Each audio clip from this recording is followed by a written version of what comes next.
Уште еден затвореник му избега на Сокол од затворот Скопје во Шуто Оризари. Второ бегство за 2 недели.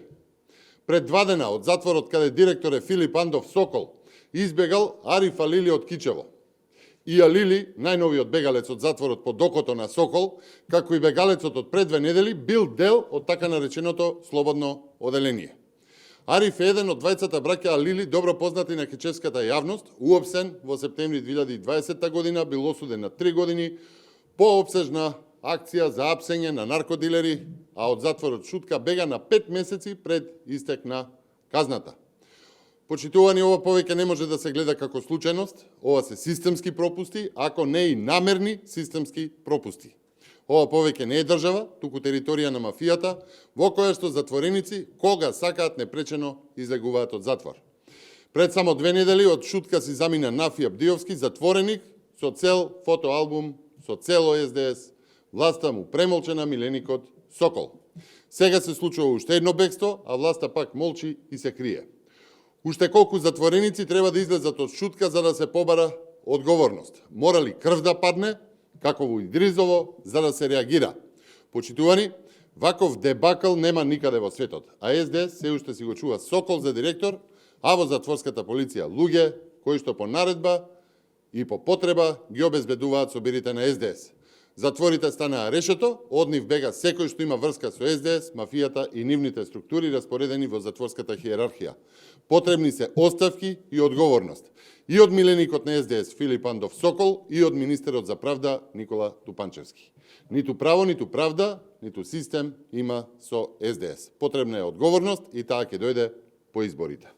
Ви благодарам, дозволете ми да одговорам и на 3 прашања пристигнати до прес-центарот на ВМРО ДПМН.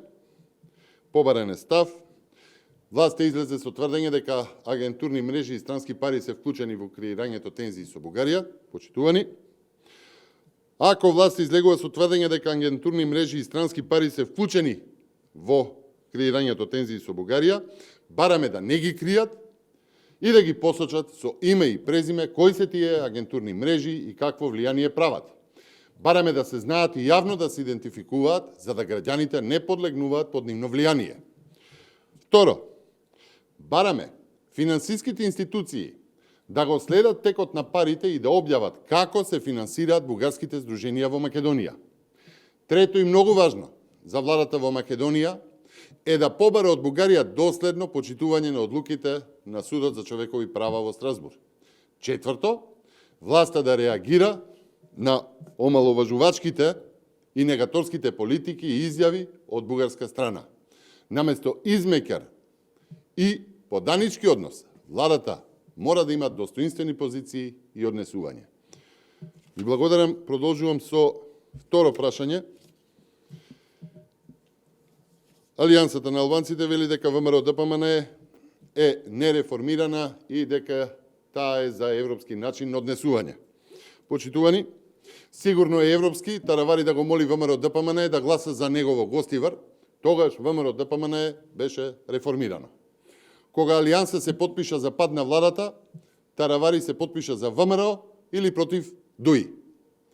Европската идеја не е молење и уценување за функции и вработување на членови на партија, а таравари влегува во владата, во чие време се оцелени 5 пати повеќе луѓе отколку последните 20 години. Смешен е како се обидува да се оправда себе си и желбата за гола власт и функции, и што му текнало дека е за Европа и тој заедно со Артан, Бујар и редица други европјани ќе не внесуваат во Европа. Веруваме дека и самиот се смее навечер на собствените изјави и лицемерието, кои се толку прозирни што и од тој јагол и Мендух Тачи би бил визионер. Ви благодарам. Дозволете ми да ви одговорам и на третото пристигнато прашање. Се бара став.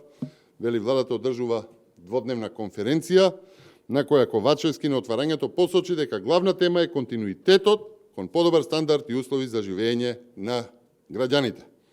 Почитувани, нема да бидеме злобни како СДС и нема да кажеме дека власта организира панаѓур, како што тоа власта го оценуваше првиот дводневен политички саем на промените што носат иднина. Со таа разлика, што ВМРО ДПМН и незините градоначалници има со што да се пофалат во само една година, со 120 милиони евра реализирани проекти, 36 милиони евра за нови булевари и улици, 20 милиони евра во водоводна и одводна инфраструктура, проекти во градинки, училишта, спортот, културата. За разлика, СДС и ДУИ нема со што да се пофалат, освен ако е за фалење дека е втурна државата во енергетска, економска и инфлаторна криза, како и со невидливи автопати и железници, и дека би продолжиле во стилот како до сега. Ви благодарам.